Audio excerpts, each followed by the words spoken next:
Bienvenue dans Célèbre de la suite, on entend jusqu'à 21h avec Natacha et Victor. Comment les femmes enceintes font-elles quand elles sont au pouvoir? C'est ce que nous raconte un documentaire. On reçoit Aurore Berger, Mathilde Ligné et la réalisatrice Saveria Rojek. Et puis le parrain des 180 ans de la SPA, Philippe Cavrevière, viendra nous rendre visite avec son chien Virgile. On va célébrer la folle année de la chanteuse Elena, demi-finaliste de la Starac il y a un an et aujourd'hui superstar. Comment les femmes qui sont au pouvoir font-elles quand elles apprennent qu'elles sont enceintes? Il y a celles qui ont médiatisé leur accouchement. C'est vrai que c'est pas facile parce que c'est en même temps une vie privée, donc auquel on a droit, mais en même temps c'est vrai que c'est assez exceptionnel et je le fais aussi pour la cause des femmes. Parce que je crois qu'un des grands problèmes aujourd'hui, c'est précisément à l'heure où les femmes accèdent à des responsabilités importantes, de pouvoir concilier à la fois leur vie maternelle, affective, familiale et professionnelle. Ou encore Rachida Dati, la ministre, qui était de retour 5 jours seulement après avoir accouché. Rachida Dati venait tout juste de quitter la maternité ce matin même. Pas question pour la garde des Sceaux de manquer ce premier conseil des ministres de l'année, pas plus que les premières cérémonies de vœux. Une ministre radieuse et une mère comblée à sa sortie. 13 ans plus tard, Aurore Berger, elle a fait le choix, au contraire, de cacher qu'elle était enceinte quand elle briguait la tête du groupe Ensemble à l'Assemblée. Elle pensait qu'afficher sa grossesse l'empêcherait ensuite d'être élue. Je veux être candidate à la présidence du groupe et je veux pas que ça rentre du tout en ligne de compte et je veux pas que ça me désavantage. Parce qu'en fait, j'anticipe ou j'intériorise le fait que ça peut être un désavantage pour moi d'être candidate aux législatives et surtout candidate à la présidence du groupe en étant enceinte. Bonsoir mesdames. Aurore Berger, vous êtes ministre de l'égalité entre les femmes et les hommes et de la lutte contre les discriminations. On vient de vous entendre. Mathilde Ligné, bonsoir. Vous êtes députée La France Insoumise d'Ille-et-Vilaine. Vous témoignez, vous aussi, dans le documentaire Au pouvoir et enceinte, qui est disponible sur la plateforme M6+. Et c'est le vôtre. Bonsoir, Saveria Rojek. Est-ce qu'aujourd'hui encore, Aurore Berger, vous cacheriez votre grossesse de crainte que ça ne vous empêche d'accéder au pouvoir ou même d'être élue? Oui, je pense que je ferai le même choix, mais je pense comme beaucoup de femmes journalistes que je connais, certaines de vos consoeurs qui attendent le dernier moment pour dire, parce qu'on voit bien que ça change le regard. Alors ça peut le changer positivement, mais ça le change. C'est-à-dire qu'on décide à notre place, on évite de nous confier des responsabilités parce qu'on pense qu'on n'arrivera pas à les affronter, comme si on était les seuls pour lesquels ces questions se posent. Et c'est ça qu'il faut qu'on arrive à changer dans la société. C'est à la fois les lois qu'on doit évidemment continuer à changer, je pense la question des congés parentaux, mais au-delà de ça, c'est ce regard qui fait qu'à un moment, on porte plus le même et que la question de la parentalité, finalement, elle se réduit beaucoup à la question de la maternité. Et on parle moins d'ailleurs de la paternité. C'est vraiment l'histoire d'Aurore Berger qui est le point de départ de votre documentaire. Absolument. Je me suis dit, quand j'ai lu, en effet, Aurore Berger est une femme, à l'époque vous étiez, je pense, trentenaire, en 2022, une femme de ma génération. Et quand j'ai lu qu'une femme, comment dire, aujourd'hui on dirait puissante, même si c'est peut-être un peu galvaudé, mais en tout cas une femme accomplie, entourée, une femme forte, une femme de pouvoir, à l'époque députée, brigue un poste et fait le choix. Et en effet, ironie de l'histoire, c'est qu'aujourd'hui vous êtes ministre de l'égalité, fait le choix de dissimuler une grossesse.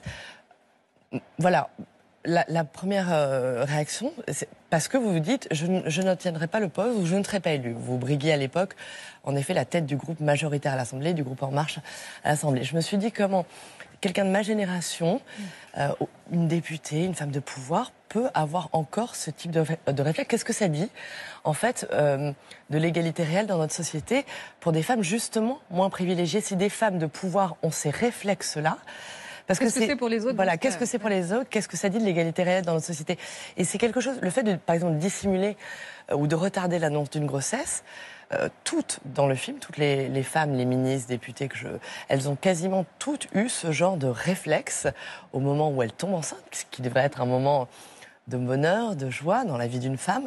Et au contraire, elles ont toutes eu Sarah El Haïry, à l'époque secrétaire d'État, qui a ensuite été ministre des Familles. Donc là aussi, ironie, ministre de la Famille. Oui, elle le dit à Brigitte Macron. N'ose pas le dire à son employeur, Emmanuel Macron, parce que c'est au moment d'un remaniement ministériel, elle se dit, il ne va pas me maintenir si c'est que je suis enceinte. Elle choisit de le dire à son époux. Et puis il y a rester enceinte, enfin presque même accoucher sur scène, j'allais dire, parce que vous avez fait une interview 48 heures avant d'accoucher. Il fallait être ministre, enfin il fallait être à votre poste, vous n'étiez pas encore ministre, jusqu'au bout. C'est un choix personnel. C'est-à-dire que, oui, je n'avais pas totalement le même visage et pas le même ventre, mais c'est un autre sujet. Oui, mais aussi parce que j'ai eu la chance d'avoir une grossesse qui s'est bien passée. Jamais je me serais mise en risque moi-même ou j'aurais mis en risque ma grossesse et mon enfant. Donc ça, c'est un choix personnel. Moi, ce qui m'a le plus frappée, en fait, c'est toutes les questions qu'on me posait à partir du moment où ça s'est vu, où je l'ai dit, où je l'ai assumé. De toute façon, il y a un moment où je ne pouvais plus ne pas le dire. C'est quand j'avais toujours l'impression de ne jamais donner la bonne réponse. Soit on me disait que finalement je manquais à mes devoirs si je prenais un congé maternité auquel évidemment je pouvais prétendre parce que ça veut dire que j'étais pas vraiment une femme de pouvoir si j'assumais ma maternité. Soit si je rentrais trop tôt, là c'était pire, j'étais une mauvaise mère. Donc à la fin, en fait, vous prenez la décision qui vous convient à vous, qui convient à votre famille. Je suis rentrée au bout d'un mois, mais c'est mon choix. C'est mon choix parce que c'est ce que j'estimais bon pour moi, bon pour ma fille, bon pour ma famille. Et je ne l'ai pas mise en danger, j'ai pas mis en danger ma relation avec elle. Voilà. Et ce que je veux, c'est ça, c'est que les femmes aient le choix, qu'elles aient la liberté, qu'elles aient le droit de ne pas être jugées. Le fait d'avoir ou de ne pas avoir des enfants d'ailleurs, parce qu'on juge aussi celles qui n'ont pas d'enfants dans notre société et on les juge particulièrement sévèrement, et puis ce qu'on veut faire ensuite de cette maternité. Donc j'ai la réponse, parce que j'allais vous demander ce que vous pensiez quand vous avez vu Rachida Dati revenir à son ministère au bout de 5 jours. J'ai la réponse d'Aurore Berger. Et vous, qu'est-ce que vous vous dites face à cette image ? Moi, comme je le dis dans le documentaire, j'étais enceinte pendant la campagne législative en 2022, et je l'ai dit d'emblée aux militants qui ont fait campagne avec moi. Parce qu'en fait, je pensais que c'était prévu, que de toute manière, si j'étais élue, après, je pourrais être remplacée. Vous pensiez pouvoir poser un congé maternité, comme toutes les femmes peuvent le faire normalement. Que je me suis pas posé vraiment la question, quoi. Je me suis dit, allons-y, et puis on adaptera, on verra, ça doit être... Et en fait, non. Et en fait, non. Quand je me suis rendu compte que mon suppléant ne pourrait pas me remplacer lorsque j'accueillerai mon enfant, y a plein de gens qui m'ont dit c'est pas normal. Et donc c'est pour ça aussi que j'avais déposé en 2022 une proposition de loi constitutionnelle pour que le suppléant puisse remplacer le ou la parlementaire. Il faut changer la Constitution. C'est lié à la Constitution, à l'article 25 de la Constitution. Et donc, aujourd'hui, pour que le suppléant remplace le ou la députée, c'est lorsqu'il y a soit un décès ou une nomination au gouvernement. Ça montre bien que l'Assemblée nationale a été pensée pour les hommes. Et par eux. Oui, oui, ça c'est facto. C'est assez logique, mais la question est de savoir comment en fait on adapte les règles et comment on les transgresse. Vous avez dit quelque chose d'intéressant. Vous avez dit, je me suis dit, on verra bien. Est-ce qu'en fait, il ne faut pas, à un moment donné, se dire toutes, on y va, on ose et puis on verra bien. Je dirais que oui, mais en même temps, il faut aussi qu'on travaille vraiment sur l'égalité d'accès d'accès à la politique. Aujourd'hui, il y a 28% des postes de pouvoir, on va dire, qui sont pris par des femmes. Donc ça veut dire qu'on est quand même encore loin de la parité. Et donc, je pense que oui, il y a l'aspect constitutionnel. Or, on sait très bien qu'une proposition de loi constitutionnelle, ça met du temps. Il faut que ce soit adopté à l'identique au Sénat. Voilà. Mais en tout cas, ce qui est important, c'est qu'on en parle, qu'on mette la lumière sur ce sujet. Et c'est vrai que c'est important qu'on en parle. Et ce documentaire est fort parce qu'on entend des témoignages qu'on ne pensait pas entendre. On va écouter Olivia Grégoire qui raconte quand elle a essayé à plusieurs reprises de tomber enceinte. Elle tombe enceinte au moment où elle est ministre. Et voici quand elle était juste avant, quand elle essayait de tomber enceinte, ce que son médecin lui a déclaré. Lorsque j'ai été nommée ministre en juillet 2020, c'était ma 3e fausse couche, ça a été très douloureux. Je suis retournée voir le professeur, le médecin, qui m'accompagnait en libéral, pour lui dire que je souhaitais plus que jamais être maman. Et J'ai encore une certaine émotion et beaucoup de colère quand je me rappelle de ce qu'il m'a dit. Ce monsieur m'a dit mais il me semble que vous avez fait votre choix, Madame Grégoire, ministre ou maman, vous êtes ministre, le choix est fait. Elle est terrible cette phrase. Elle est terrible et il reste encore beaucoup de chemin à parcourir. Ouais. Dans tous les domaines, pas que pour, en effet, alors bien sûr pour nos élus, pour les femmes qui nous dirigent, pour les ministres. Je rappelle ce dont nous venons de parler, le congé maternité n'existe pas, car être députée, être sénatrice, être ministre, c'est une fonction, c'est un mandat, mais ce n'est pas un emploi. Donc voilà, le congé maternité n'existe pas. Ça explique aussi pourquoi tel ministre parfois prend, on a vu Rachida Dati, pourquoi certains congés maternité sont très courts. Et pourquoi il ça y a change ensuite, pas? Pourquoi malgré la tentative de changer la il y a du travail, on n'y arrive pas? Parce que par exemple pour voter, en effet, ce qui régit, voilà, c'est une réforme constitutionnelle, il faut qu'elle soit votée par le Sénat et par l'Assemblée, il faut qu'elle soit inscrite à l'ordre du jour. Et on dit qu'a priori c'est pas insurmontable.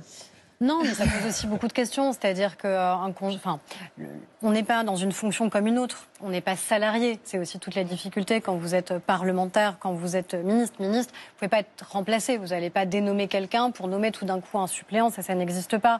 Et parlementaire, c'est vrai que c'est pas non plus évident pour nos propres suppléants. Parce que c'est vrai que quand vous êtes nommé au gouvernement et que votre suppléant vous remplace, vous dites, bon, a priori, ça c'était avant, mais vous dites que vous avez plusieurs mois devant vous. Là, un congé maternité, c'est quand même plus court. Et nos suppléants, ils travaillent, ils sont aussi en activité professionnelle. Donc vous voyez, c'est aussi des enjeux en cascade. Et ça montre quand même un rapport qui est le rapport au pouvoir. C'est-à-dire qu'aujourd'hui, on a encore une difficulté à se dire que le pouvoir peut s'exercer, pas au féminin, mais par des femmes. Et ça, c'est une difficulté quand même qui persiste, je trouve, dans notre pays sur la représentation qu'on a du pouvoir. Je pense que vous demandez à des enfants aujourd'hui de vous faire un dessin sur c'est qui un député, c'est qui un sénateur, c'est qui un président. On met tout ça au masculin. Et donc c'est aussi ça qu'on doit bousculer, pas juste sur le rapport à la maternité. Parce que par exemple le congé maternité, ça peut être 6 mois quand on est député en anglais. Oui, je pense qu'en France, il y a quelque chose qui est quand même assez ancré. En effet, juste pour rebondir sur la phrase d'Olivia Grégoire qui est terrible, parce que c'est un jugement sociétal en fait. Ça ne concerne pas que les femmes de pouvoir. Dire à quelqu'un, ministre ou maman, pourquoi ça ne serait pas, on ne pourrait pas faire les deux. Une grossesse, quand je dis c'est un jugement sociétal, une grossesse après 35 ans, dans le milieu médical, c'est une grossesse gériatrique. Est-ce que ça aussi n'est pas le temps de commencer à faire avancer les choses? Voilà, les jugements médicaux... Beaucoup de femmes, après 35 ans, passent par des traitements qui sont lourds, etc. etc. Voilà, il y a un jugement, on le cache. Pourquoi vivre ça de cette façon-là? Tout ça, c'est aussi l'égalité réelle dans notre société. Mais si on veut élargir au statut de toutes les femmes, la question... c'est celle de la conciliation entre vie professionnelle et vie privée. Et donc la façon dont la puissance publique peut permettre à une femme de se dire « je peux tenter le coup et on verra bien ». Et ça passe par les modes de garde, ça passe par toute la façon d'encadrer. Or, pour l'instant, quand on n'a pas de quoi se payer une nounou, c'est aujourd'hui extrêmement compliqué. On parle beaucoup de la question de la natalité dans notre pays.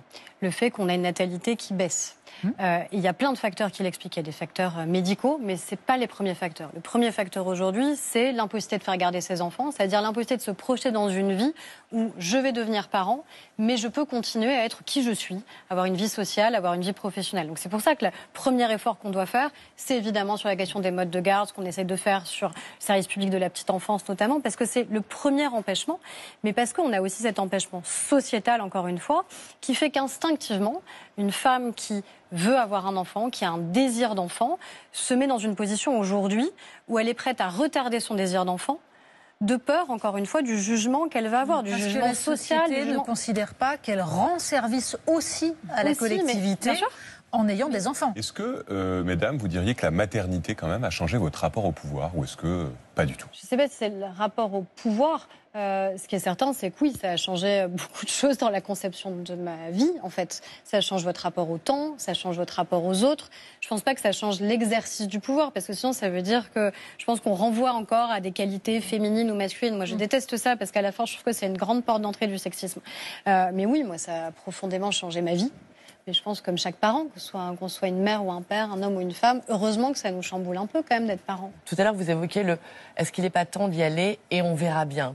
C'est précisément ce qu'elles ont fait, ce qu'on voit dans le film. On vous voit courir, ou on voit Olivia Grégoire courir entre deux rendez-vous pour rentrer chez soi, voir sa fille une demi-heure, puis repartir le soir, voilà. Et vous, pareil, vous me racontez toutes les deux que les bébés, les nouveau-nés, ils se sont retrouvés dans les bureaux à l'Assemblée parce que vous allaitiez, vous vouliez voir votre fille. Donc le « on verra bien », on y est déjà. Est-ce qu'il n'est pas temps?